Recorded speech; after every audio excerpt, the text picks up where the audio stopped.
Le bilan du séisme qui a touché la Turquie et la Syrie dans la nuit du dimanche au lundi 6 février ne cesse de s'alourdir d'heure en heure et ce mardi matin, les chiffres annoncés font froid dans le dos. Au cours de ces tremblements de terre d'une magnitude très élevée, ce sont plus de 5000 personnes qui auraient perdu la vie et 20 000 personnes blessées. D'après les informations de l'OMS, Organisation mondiale de la santé, près de 23 millions de personnes pourraient être touchées par cette catastrophe.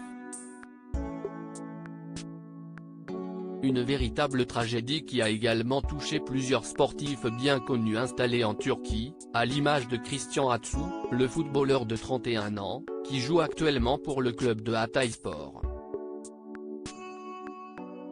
Joueur bien connu des amateurs de sport, le Ghanéen a notamment évolué sous les couleurs de Chelsea et de Newcastle, en Angleterre.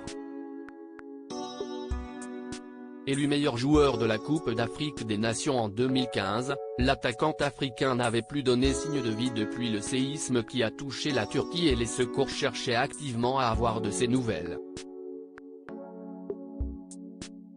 Une inquiétude légitime pour ses proches et ses fans, mais qu'il se rassure, ce dernier a été retrouvé vivant, bien qu'il ait passé de longues heures sous les décombres. Christian Atsu a été sorti des décombres, note de la rédaction, blessé. Notre directeur sportif, Taner Savout, est malheureusement toujours sous les décombres. Hatay a été profondément affecté. Nous nous dirigeons vers la fin des heures les plus dangereuses, a déclaré un dirigeant de Hatayspor, sur la radio turque Radiogol. Un autre sportif retrouvé mort sous les décombres, un véritable soulagement pour Christian Atsu et ses proches, même si d'autres sportifs professionnels n'ont pas eu la même chance, à l'image des Turk Aslan, le gardien de but du Yeni Malatyaspor, un club de 2e division turque, retrouvé mort sous les décombres. Une situation terrible pour la Turquie et la Syrie, qui comptent leurs morts et implorent l'aide internationale de rapidement intervenir.